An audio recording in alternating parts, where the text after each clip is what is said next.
بسم الله الرحمن الرحيم. إنا أنزلناه في ليلة القدر وما أدراك ما ليلة القدر.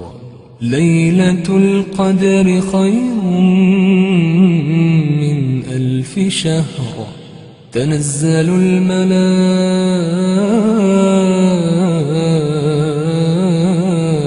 والروح فيها بإذن ربهم من كل أمر. سلام هي حتى مطلع الفجر. تنزل الملائكة والروح فيها بإذن ربهم من كل أمر. سلام هي حتى مطلع الفجر. فاجتهدوا فيها في الدعاء والعبادة. وقد يوفق بعض الناس لأن يرى علامات على أنها ليلة القدر، لما روى الترمذي بسند صحيح من حديث عائشة أنها قالت لرسول الله صلى الله عليه وسلم: أرأيت إن علمت أي ليلة هي ليلة القدر ماذا أقول فيها؟ قال العلماء: فقولها رضي الله عنها وعن أبويها أرأيت إن علمت دل على أنها قد تعلم. يضع الله جل وعلا بعض العلم لبعض خلقه من علاماتها وأماراتها، لكن لا يلزم من كون الإنسان لم يرى علامة عليها على أنه لم يقمها ولم يحيها، فليس هناك تلازم ما بين العبادة والقبول وبين وجود أمارة وعلامة على أنها ليلة القدر. اجتهدوا في الأوتار واجتهدوا في الشفع من كل الليالي. واعلموا عباد الله أننا جميعا لنا ذنوب نحب من الله أن يغفرها، ولنا عيوب نحب من الله أن يسترها، ولنا آمال نحب من الله أن يحققها، ولنا ديون نحب من الله أن يقضيها، ولنا مخاوف نحب من الله أن يؤمننا منها، وكل ذلك لا يعطيه ولا يدفعه إلا الرب تبارك وتعالى. فعلقوا بالله أنفسكم واحمدوا الله كثيرا، وابدأوا الدعاء بكثرة الثناء عليه، فإنه لا أحد أحب إليه المدح من الله، فلذلك مدح نفسه. ثم صلوا بعد حمدكم لله والثناء عليه على نبيكم، ثم تقربوا إلى الله بصالح الدعاء ملحين موقنين بالإجابة، لعل الله أن يجعلنا وإياكم من عتقائه من النار.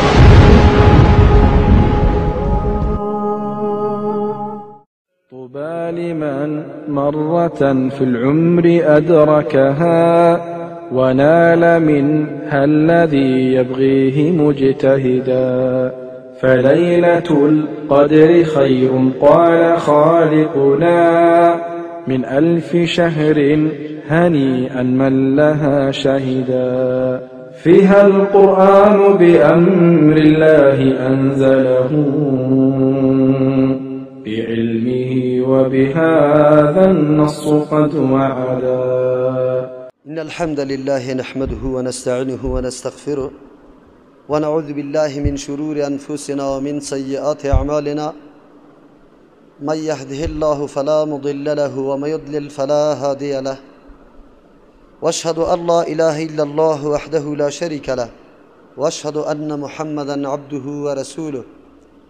أما بعد، فإن أصدق الحديث كتاب الله، وأصدق الهدي هدي محمد صلى الله عليه وسلم، وشر الأمور محدثاتها وكل محدثة بدعة وكل بدعة ضلالة.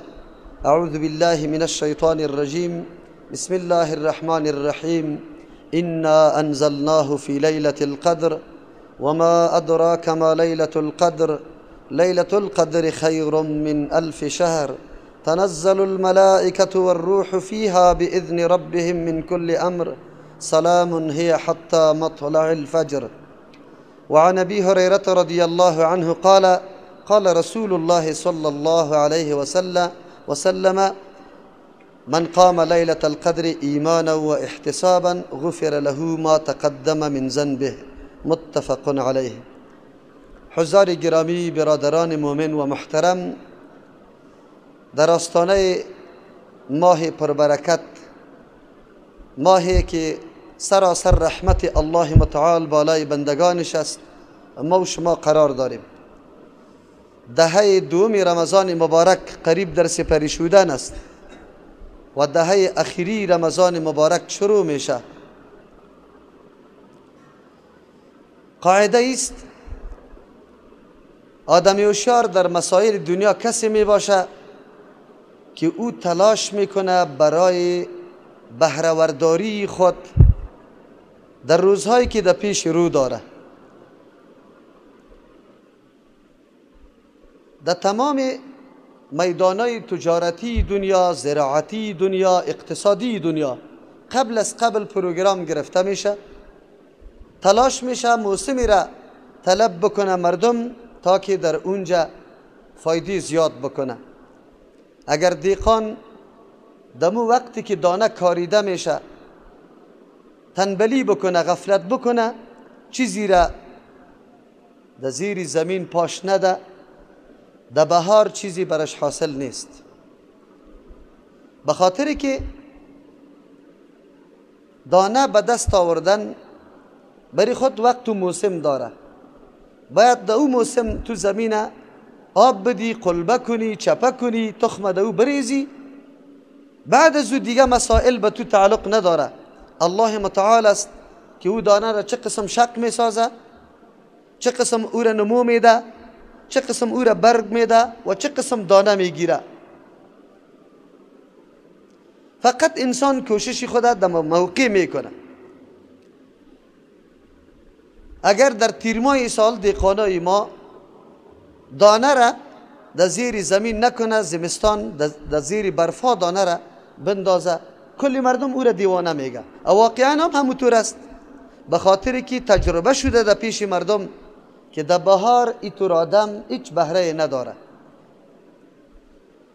تاجری ما ولو که در هر شق باشه تلاشش ایسته که کدام وقتی است که مردم زیاد متوجه اینی جنس و اینی قسم از مال است، دمو فرصت امو مال حاضر میکنه، منتظر میباشه که چه قسم فایده میکنم. تمامی مردم در بهره‌ورداری مسائل مادی دنیا ماشاءالله مهارت تام داره. دیگه وقتا شما نمیدیدی که سمبوسه یا پیکولی یا چیزای بولانی در دم شام کسی براتان بیاره. در گرمی روز یک نفر در دکانا میگشت که الا بولانی یا سوبکی میگشت، اما آلی در دم شام خوردم میبینی، کلانم میبینی، کلگی. به خاطری که موسمش است. مردم دمی وقت افطار بکنه و چیزی که برای افطار خوش دارن اینمی چیز خوش دارن. یک طفلم امی قدر درک داره که من ایتو نمی کنم که بولانی را صبح باده نماز سری مادر پخته کنم بیرون بکشم به مردم پیش کنم در بازار برم. صبحکی که مادرشان بگویه که برای ببر، بگه مادر جان کسی نمیخره، ولی روزه است کلگی تا وقتی که شام نشوده. اینمی قسم وقتی انسانها در پیدا کردن آن چیزی که ضرورت دنیا و جسمشان است تلاش میکنه، از دقت کار میگیره. اینمی قسم بنده مومن روح خدا، بنده مومن جز اشرف بدن خدا، بنده مومن آن چیزی که تغذیه روحش است ای را باید بشناسه، وقتش بشناسه و او را تغذیه بکنه و از او موسم بهره ورداری بکنه. الله متعال آنقدر رحیم ذات است، آنقدر فراخ است رحمت الله متعال که در تلاش عزیز بندگان خود چه قسم مغفرت بکنه، چه قسم برش تکت بخشش بده، ساعتها را بر ما نوشته میکنه. ما را حتی تا این اندازه را الله متعال احسان میکنه، تا این اندازه را ما را متوجه میسازه که یک شب عبادت ما این بسیار عبادت های خیلی بزرگ در مقابلش رسیدگی نمیتونه. یک شب عبادت برابر 1000 شب عبادت، یک شب عبادت برابر 1000 شب عبادت.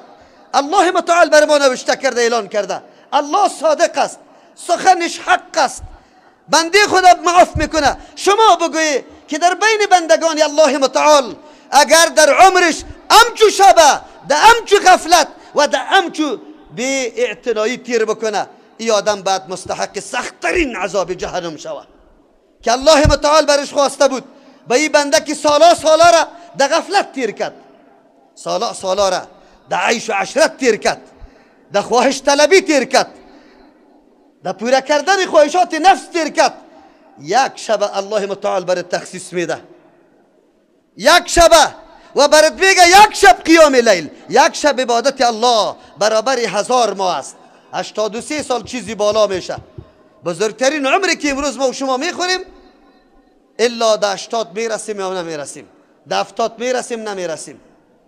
و بنده اگر تو همینطور موسم از دست میدی، بازم در لهو و لعب، بازم در دیدن فیلم، بازم نعوذ بالله در مذاق و خنده، بازم در خواب و غفلت تیر میکنی، به نزد الله چه عذر و حجت داری روز قیامت که قایم میشه؟ الله متعال از پیش سوال میکنه و بندیم کل عمر تیر کردی، کل عمر در لهو و لعب تیر کردی، در خوردن نوشیدن، فقط در تعمیر وجود خود، در بلند تراشی خود کاکا گشتی.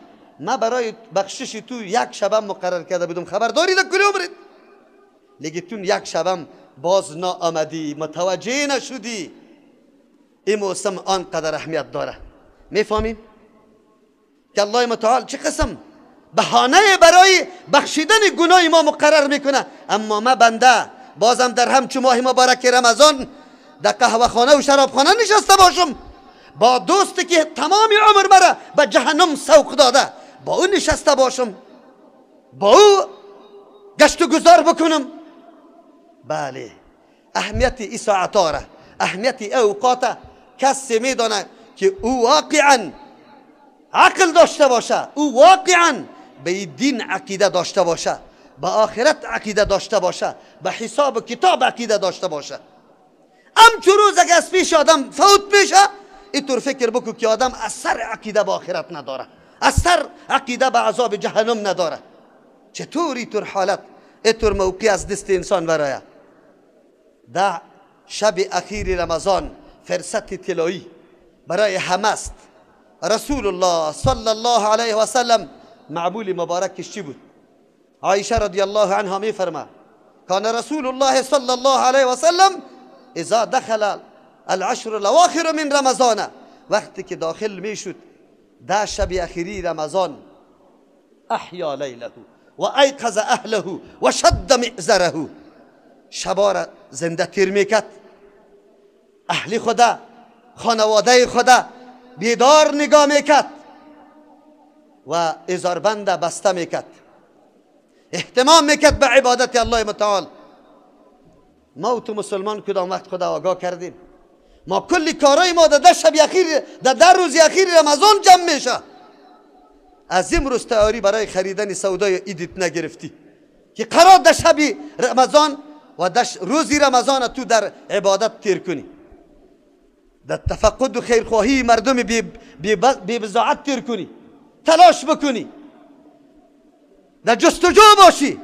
ملت ما گاهی اوقات در جایی که سمعت است، در جایی که خودنمایی است، در جایی که شهرت طلبی است، حاجی صاحب که میآید کارتا را توزیع میکنه، ختم داریم. دیگه وقتا کارتا را توزیع میکنه، ختم داریم. پدر جانم سالبرگیش است، سالش پر شده. مسلمان، مسلمانی که منطق نداری، مسلمانی که رهبری تا فراموش کردی، مسلمانی که پیغمبری که دلسوزترین شخصیت بود برای تو او را فراموش کردی. از دستورات رسول الله چیزی داری یا نداری؟ یقینا هر چیزی که دل تو میخواه امو قبول میشه، یعنی که آن چیزی را که رسول الله برات نقشه داده کدامش قبول میشه. رسول الله را تعقیب کو.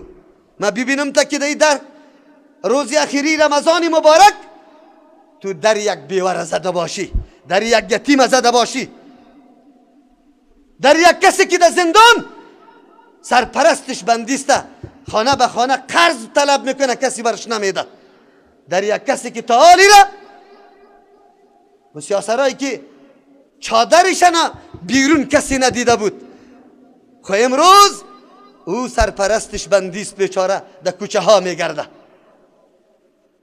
سال پر یک کرده رایستی ختمایی سمعتی ورگیایی کرده رویستی. وقتی که رمضان مبارک میاد نه شب قدر میشناسی، نه اعتکاف میشناسی، نه مسجد میشناسی، نه حق مسلمان میشناسی. برادر مسلمانم، در روز قیامت چی جواب داری؟ چه قسم پیش میشی؟ از کدام دین تابعداری کردی؟ از کدام نظام تابعداری کردی؟ ده شب اخیر شبهای اعتکاف است. رسول الله می اعتکاف کنه، رسول الله می اعتکاف کنه. هر لحظهش، هر سخنش، هر حرکتش خیر است، خیر است، خیر است. قدم مبارک خیر است، گفتار مبارک خیر است، نشستش با سیاستش خیر است، ملاقاتش با صحابی خیر است.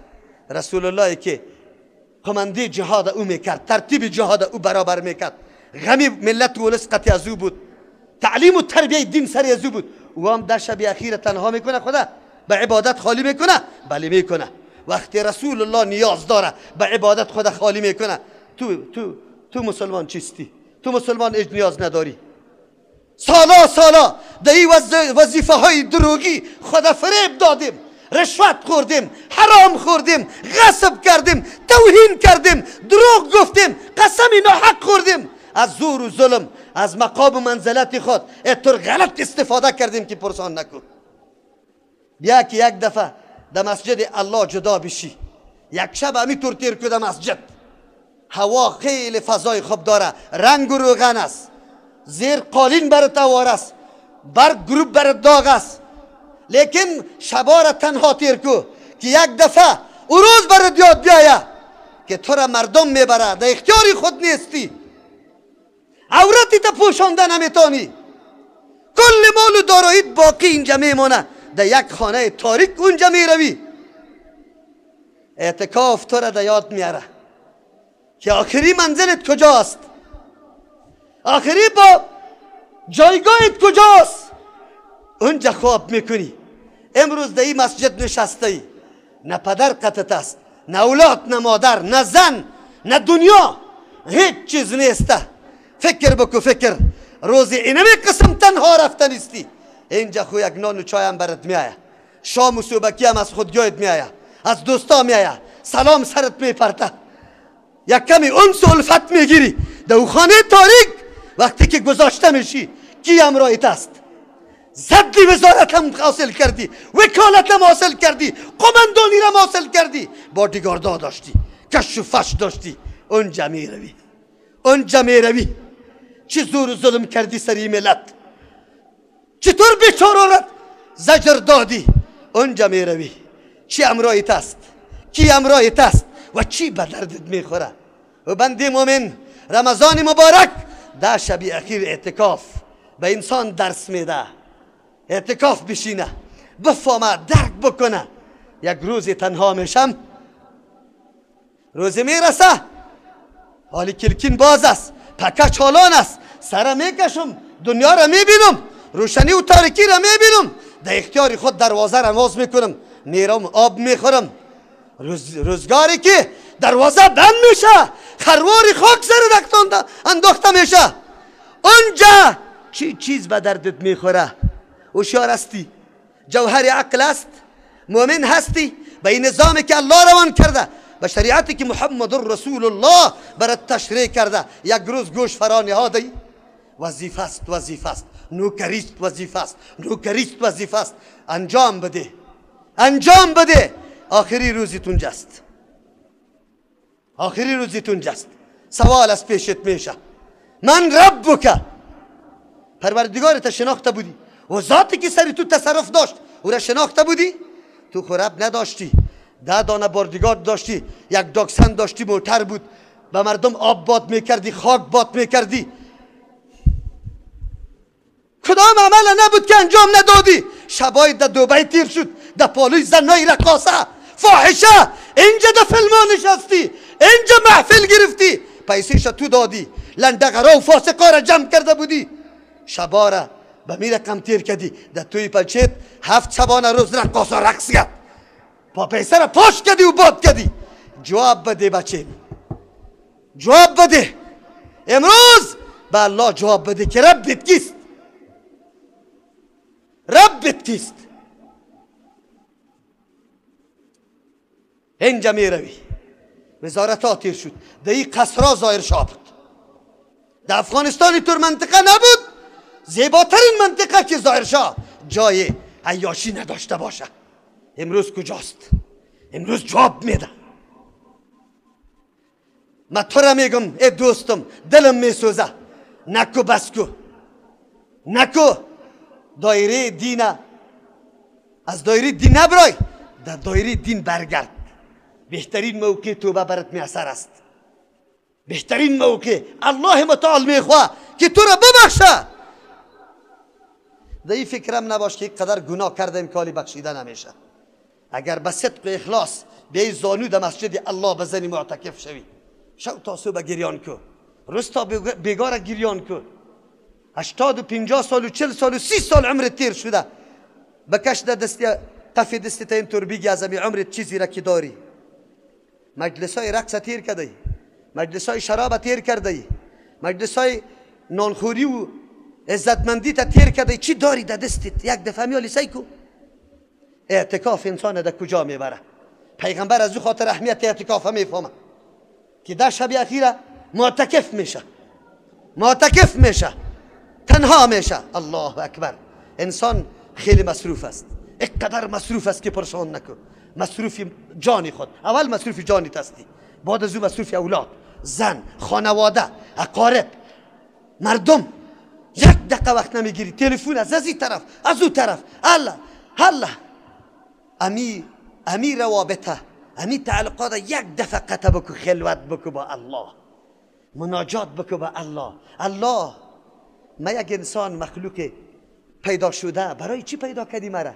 زندگی ما کلش امی گپا بود، امی که تیر کده.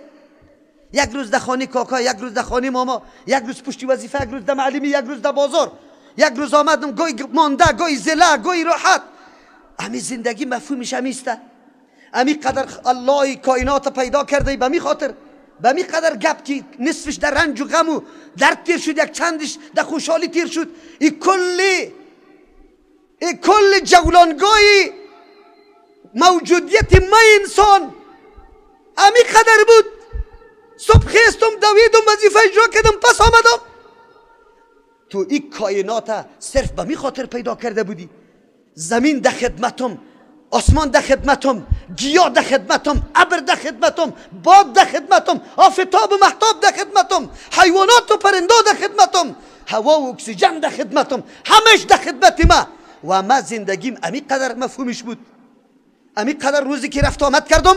اگر این مفهوم زندگی باشه تباهی است. زندگی ما مفهومی خیلی با ارزش داشت. ما به یک هدف عظیم آمده بودم. و ما خلقت الجن والانس الا لیعبدون. ما باید الله را میشناختم، خالق خدا میشناختم، رب خدا میشناختم که امروز در قبر روی سرخ جواب داده میتونم که ربی الله، مالک و متصرفم الله است. ما در دنیا طوری زندگی کردیم که فرمان مالک و متصرف فراموش نکرده، مکمل انجام داده. روز زانو زدی در قرآن کریم که رب تا بشناسی، روزی به یک درس دین نشستی. یک جمعه بود، امی جمعه را هم به جای ازی که صبحکی به زن میگفتی که کالای مرا تر کنه، آب گرم بکنه، در وقت مرا بخیزانه که وقت غسل میکنم، امروز در نماز جمعه در 10 بجه میرم اونجا قرآن کریم تلاوت میکنم، سوره کهف میخوانم، چند رکعت نفل میخوانم، صف اول میگیرم، وعظ و نصیحت بشنوم. نه جناب، این پیسه، این مادیات، این مقام و منزلت، این موترهای لکسی به محنت که در دست آمده تا را آرام نماند. صبحکی به زن گفتی که در سالنگ میریم، در تنگی سیاد میریم، در پغمان میریم. دخترای نیم قوله و زنای نیم قوله تا بار زدی. امیطور جمعه مبارکی تا در عیاشی تیر کردی. 3 نمازی تا سر اهل خود از بین بردی.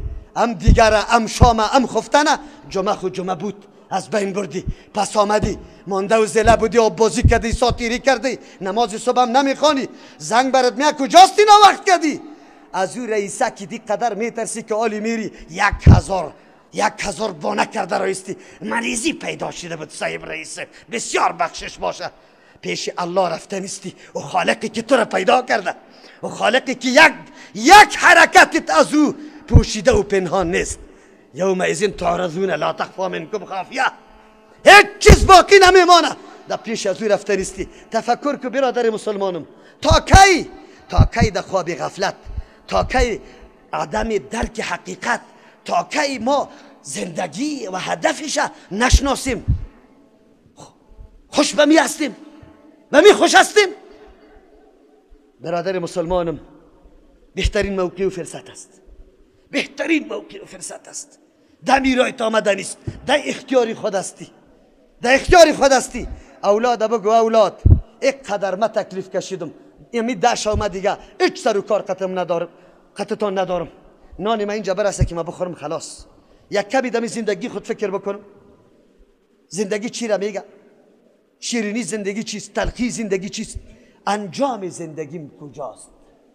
ما که همین قدر تلاش میکنم آخرش چی میشه؟ پیدا کردم مردم مظلوم و بیچاره را به جرم لا اله الا الله گفتن، به جرم حمایت از غیرت ایمانی خود شکنجه دادم. زود شو قایل شو، زود شو قایل شو، در برق بده، از مویا کشال کو، زود شو قایل شو. در این طور زود شو قایل شدن بروی که پوستت صدا بزنه، دستت صدا بزنه، چشمت صدا بزنه، گوشت صدا بزنه. تو میگی من این کار نکردم، خلیکن اعضایت چیک میزنه که کرده ای، زمین سرت چیک میزنه که کرده ای. دفتر ملائک خو اینقدر افتاده است، الله خو هیچ پنهان نمیشی. و بنده خدا بشناس، ارزیابی کو زندگی تا، این مسیر در اختیار خودت است. جلوی موتر زندگی در پیش خودت است. تکر میکنی یا احتیاط؟ کدامش میکنی؟ چه قسم میکنی؟ یک کسی عذر نداره در روز قیامت که بگوی الله ما غافل بودم، ما خبر نبودم. رسول الله صلی الله علیه و سلم به می خاطر تلاش میکرد، صحابه تلاش میکرد بدانن زندگی نام چیست، چی موقع زرین است، چی موقع زرین. بسیار خطاها، نقصانها، خلاها داریم، نقصانهایی داریم که هیچ عالم خودم در فکر خود بیارم بسیار شرمنده و خجالت میشم. روزگار یاغی بودم، باغی بودم، نمیشناختم حد و حدوده که الله برم وضع کرده بود. یا الله، آیا تو ذاتی هستی تواب الرحیم؟ امروز همو گناهی مرا معاف میکنی؟ بله، الله معاف میکنه. الله اکبر، چی موقع زرین، چه فرصتی طلایی، اولی برای ما موقع دادی الله. همین قدر حالاتی که تیر کرده میره معاف میکنی؟ بله. تدارک کرده میتونم، نمازها رفته از پیش من، نیکی ها از پیشم رفته. الله اکبر، الله برات میگه انا انزلناه فی لیلة القدر. بندی غافل، بندی بی خبر کتاب را روان کرده بودم که به برکت این کتاب، از عظمت و بزرگی این کتاب، در کدام شبی که کتاب نزول یافته، این شب آنقدر قدر و شرافت پیدا کرده، آنقدر مقام و منزلت پیدا کرده که کسی در این شب عبادت بکنه برابر 1000 شب عبادت شمرده میشه. بنده مومن، ما این سوره را برای بیان منزلت شب قدر بیان میکنیم، لیکن اصل اینجا بیان منزلت و عظمت قرآن باید بیان کنیم که قرآن کدام کتاب است. رمضان که مبارک شده، چرا مبارک شده؟ شهر رمضان الذی انزل فیه القرآن، کتاب الله نازل شده. رمضان مقام پیدا کرده، شرافت و منزلت پیدا کرده. شبی که این قرآن نزول پیدا کرده، این شب قدر برکت شده. ای بنده مومن، قرآن غذای روحی تو بود. اولادکایت امی قرآن در سینه داره، خبر داری؟ نه. اگر توی با این قرآن زندگی میکردی، مطابق دستورات این قرآن قدم میزدی، تو کدام شرافت حاصل میکردی؟ تو کدام شرافت حاصل میکردی؟ کتاب انزلناه الیک لتخرج الناس من الظلمات الی النور. در روشنی عمل انجام داده ای، تاریکی برات وجود نداره. در قبر برات تاریکی وجود نداره. در پل صراط برات تاریکی وجود نداره. در روزی که در طرف جنت میری تاریکی وجود نداره. همراه امی کتاب الله متعال است. رمضان تیر شد، دمی مسجد هم ترجمه شروع بود. در دل گفتی امی قدر، در دل امی قدر گفتی امسایه بودی، در یو تلک خو بودی، در او دفترک خو بودی، خوابای تا ست سات زده. نگفتی که تو بیا امی قرآن اینجا آوازش میبره، یک 4 دقیقه بشینم این قرآن برای من چیزی میگه یا نمیگه، مرا آگاه میسازه یا نمیسازه، هدف زندگی مرا مشخص میکنه، از کجا آمدم، کدام طرف روان هستم، درک بکنم. انا انزلناه فی لیلة القدر، از برکت قرآن شب قدر مقام و شرافت پیدا کرده. لیلة القدر و ما ادراک ما لیلة القدر، چی چیز تو را داناند پیغمبر علیه السلام لیلة القدر کدام شب است، چی است؟ زمانی که در کتاب الله پس سوال صورت میگیره از خودی مخاطب، ای مردکه این خط میفهمی؟ از کی آمده این خط؟ میفهمی؟ یک دم متوجه میشی این خط عادی نیست، این خطی است که به ما بسیار زیاد تعلق و رابطه داره، اهمیت داره. این خط نزدیکترین دوستیت، محبوبترین دوستیت روان کرده. خو دوستم رو کدام دوست؟ اول که میگیری که شروع میکنی او دیدیت میریزه، این کجا هستی دوست؟ او دیدیت میریزه. قرآن همینطور برات میگه و ما ادراک ما لیلة القدر، بنده مومن میدانی شب قدر کدام شب است؟ الله با پیغمبر خود میگه عظمت و بزرگی شب قدر آن قدر بزرگ است که در قالب الفاظ باید گنجانیده نشوه، گفته نشوه. لیلة القدر خیر من 1000 شهر، شب قدر بهتر از 1000 ماه است که این شب دو نباشه. 1000 ماهی که شب قدر دیش نباشه، یک شب قدر 1000 ماه. عبادت ازی برابر 1000 ماه عبادت است. عذرداری بنده بعد ازی نقصانا کرده بودی در عمر خود، خلاها در عمر خود داشتی، ولی عذرداری. میتونیم یک شب همین شب قدر به زنده تیر کنیم به عبادت الله، به اخلاص و صمیمیت قلب خود. با فرهاد دریا تیر کردیم یک شبانی، 50 دوست دارم، 50 عروسی کرده. در 50 عروسی از شام نه از 3 بجه از چاشت روز از صبحکی قطی به رفیق خود دویدیم در برابر کردن امی ساز و سرود. زنگ زدیم، موتر بردیم، انتقال دادیم، کارت توزیع کردیم، نوشته کردیم. شبارم تا صبح در 2 بجه و 1 بجه را تیر کردیم. شانه را قطع شور دادیم با فرهاد دریا، با فیروزی قندوزی، با رضواه شانه را شور دادیم. 50 دوست داری، 50 شب تیر کردی. خو یک شب به خاطر الله خالق تیر کردی که هوش در سرت بیایه، از عقلت کار بگیری. از پیشت سوال میشه، از پیشت سوال میشه. امسایه طلب کرده امشب ما می رویم در فلان جای، خو سفری ما در شب است. نگفته نمیتونی، میگم سایه خفه میشه. شبی خوابی تا میگیری بی خواب میسازی، قطع همسایه رفته رایستی. میمان آمده، میمانی کجا هست؟ یک وقت در چرس زدن قطع یک جای بود. آلی در خانه که آمده تو خویت آمده لیکن خو نمیشی. 1 بجه شد، 2 بجه او میگه که این شو باز می اثر نمیشه. چی روزایی بودنی که اردوی ما کش میکردیم دود میکردیم. تو خو سرت آمده میگی که خو کنی لیکن خو نمیشی. امیر رفیقی چرسی تا خفه نمیسازی، شو در 1 بجه میرسانی. به عبادت الله رسانده ای، به عبادت الله تا شناخته ای، برابر یک چرسی قدر ندادی. بگو این سوالا متوجه موتو است. این سوالا قبل از اینکه اونجا برسیم این سوالا را تو خود بگی، متوجه خود بساز و بعد از او جواب ارائه کن. وقتی جواب ارائه نمیتونی، فرصت برات است تلافی بکنی همین عمرت. بله فرصت برام است. این 10 شب اخیر روان است، 10 روز اخیر رمضان مبارک. از امروز کارهای خودم مکمل حسابا و معاملات خلاص کرده. با دوستای خود گفتم تا که عید تیر نشد از ما تو الله حافظ باشه. خلاص و دنیا امی قدر عمر دویدم، امی قدر نه شب سی کردم نه روز. صبحکی 4 بجه برآمدم، 11 بجه شب آمدم.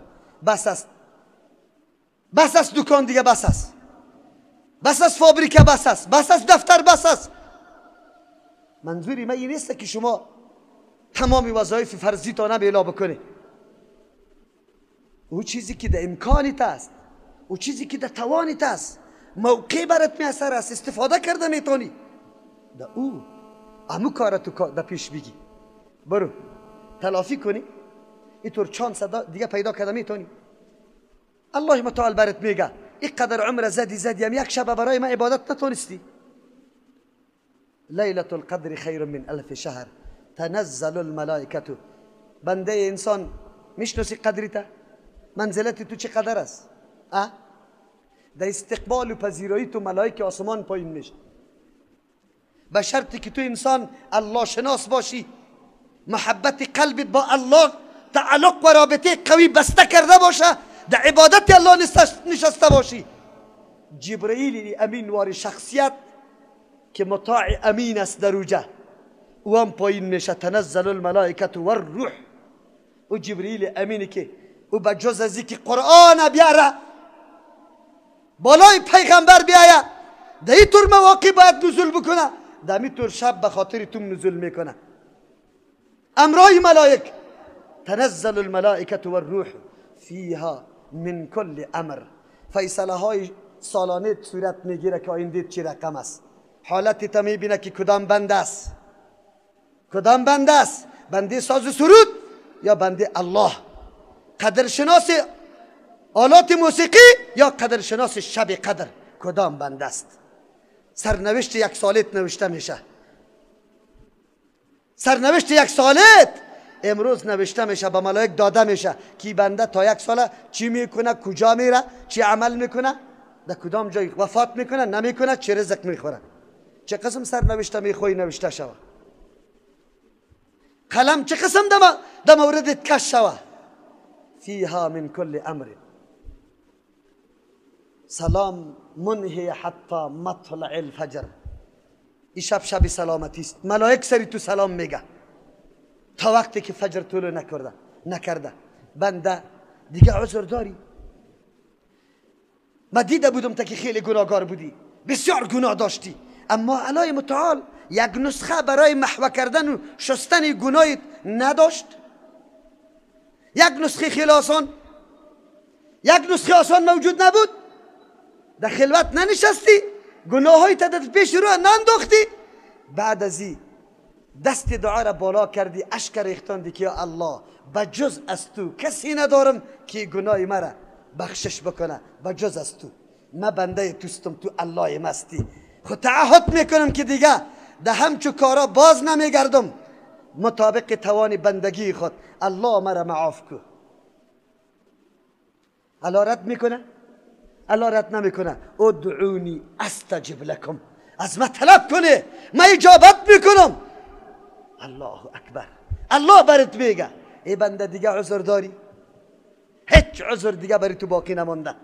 چطور شده میتونه که همچون مواقع از دست بدیم، اینطور مواقع را از دست بدیم. عزیزان گرامی، وقت نمیگیرم، مشاغل دنیایی خود کم میسازیم، تلاش میکنیم تا روز 20 رمضان مبارک همه تعلقات و رابطات خود جمع کنیم، سوداهای عید خود بخریم، کلش اهل خود، اولاد خود آماده بکنیم، برنامه بسازیم. برنامه چه قسم میتونیم ما در شب و در روز اخیر رمضان در عبادت الله تیر کنیم. ولا از ساعت 5 تا 8 در سرسرک 80 متره در هتل ممتاز محل ترجمه قرآن کریم است. چقدر خوب. والا 2 بجه میخیزیم، از خواب میخیزیم، وضو میکنیم، 1-2 رکعت نماز میخوانیم، پس شوی میکنیم، خواب نمیکنیم، نماز صبح خوانده میریم در ترجمه، پس میاییم استراحت میکنیم، چاشت خدا گرمی خدا در استراحت تیر میکنیم، در نماز پیشین به تازگی میخیزیم، نماز میخوانیم، بعد از کدام جای ترجمه درس است میرسانیم، نیست قرآن کریم تلاوت میکنیم، میشینیم در عبادت الله. دیگر میشه، شام میشه، برنامه پیدا کو، میشه عبادت الله را بکو با فامیلیت، با اهلت. رسول الله امیر رقم میکرد. اگر ما امتش هستیم، ای دأب و عادت رسول اکرم صلی الله علیه و سلم بود. اگر ما واقعا محبت با رسول الله داریم، عقیده به روز آخرت داریم و ما میگیم که رمضان مبارک بود، رمضان مبارک بود. ابی هریره رضی الله عنه میفرماید پیغمبر علیه الصلوة و السلام خطبه ایراد کرد و بعد از او بر ما گفت که اتاکم رمضان شهر مبارک، آمد بالایتان رمضان شهر مبارک، تفتح فيه ابواب الجنه، لیکن تفتح فيه ابواب السماء. آمده دروازه ها اعلا شد، از جنت دروازه هایش اعلا شده، و تغلق فيه ابواب الجحیم، دروازه های جهنم بسته شده، و صفدت مرده الشیاطین. در یک روایت و صفدت الشیاطین، در یک روایت کلمه مرده آمده، شیطان های سرکش ها در اینجا بسته شده. فیه لله فیه لیلة خیر من الف شهر، من حرم خیرها فقد حرمه. کسی که از خیر این شب محروم شد، یقینا که از خیر بزرگ محروم شده، یقینا. دیگه مواقع تجارتی و موسمی اگر از دست آدم بره، انسان تلافیش کرده میتونه، بدلش شاید به کوشش ها پیدا بکنی، لیکن ایره که تو محروم شدی در دست نا آوردی، خیر بزرگ از پیشت محروم شده. از او خاطر انتظام بکنیم، از موقع کار بگیریم، از فرصت استفاده بکنیم و در شب اخیر خدا اعتکاف بکنیم. این ضرور نیست. یک تصور دیگه که همیشه به مردم پیدا میشه، میگه باز ما برام ضرورت پیدا میشه. جناب بنده مومن بشیدم اونجا، روزی که ضرورت پیدا میشه خو نفل است، عبادت نفلی اختیارش پیشی توست. تا ساعتی، تا لحظه ای که به من نیت نشستی، ثواب بردی. بعد از ضرورت برات پیدا شده، ضرورت تدفع کو، پس بیا بشی. خیر است اگر اعتکاف سنتی که مکمل در شب باشه برات میاثر نشوه، حسی اعتکاف ها خو برات میاثر میشه. یک حسی اوقات تو خو در عبادت الله، در مرکز عبادت الله تیر میشه. از او خاطر این تصورات گاهی نکنه. والا ما چطور اعتکاف بشنم با درس میرم، بیشی اعتکاف سنتی نباشه تا که اونجا استی اونجا، روزی که در درس آمدی در درس بیا. این علایده برای خود ثواب داره، او علایده. خدا فریب ندی، شیطان بس اوقات بندای دیگر بر انسان میپرته. نه، ما باید بیدار باشیم الله بکنه. لیلة القدر زیادتر روایات پیغمبر علیه السلام در حدیث میفرمه تحروا لیلة القدر فی عشر الاواخر من رمضان، طلب کنه شب قدر در 10 شب اخیر رمضان. اگر ما 10 شب در عبادت الله تیر کردیم، حتما شب قدر سر ما آمده. باز بس اوقات به انسان مصروفیت های می باشه، اگرچه اکثر مصروفیت ها ناحق است، شبهای طاق از دست ما نروه، خصوصا شب 27 از دست ما نروه، زیادتر احتمال داره. لیکن راجح است که 10 شب در نظر بگیریم، به خاطر که در 10 شب حتمی انسان با لیلة القدر موافق میشه. این ضرور نیست که آدم ببینه. مردم عوام میگه ما لیلة القدر دیدم، دیدن مهم نیست، قایم کردن لیلة القدر مهم است. از او خاطر ابی هریره رضی الله عنه میگه که رسول الله صلی الله علیه و سلم فرمود من قام لیلة القدر ایمانا و احتسابا غفر له ما تقدم من ذنبه. کسی که به عبادت الله تیر کرد شب قدر، از روی ایمان عقیده داشت، باور داشت که شب قابل قدر است، الله این شرافت داده، یک قدر عزت داده، و احتسابا به خاطر طلب اجر تلاش و جستجوی اجر میکردی، گناه سابقیت مکمل بخشیده میشه. این رسول الله مبارک میگه و ما یقین داریم. اگر ما از صدق دل، از صمیم قلب توبه کردیم، هیچ گناه ما باقی نمیمانه. گناه مردمی را که کردیم، تجاوزها را، او را پس رد کنیم، الله متعال بخشش میکنه. الله ما را از همچو شبها محروم نکنه، از همچو عبادتها. بارك الله لنا ولكم في القرآن العظيم ونفعنا وإياكم بالآيات والذكر الحكيم. استغفر الله لي ولكم ولسائر المسلمين فاستغفروه إنه هو الغفور.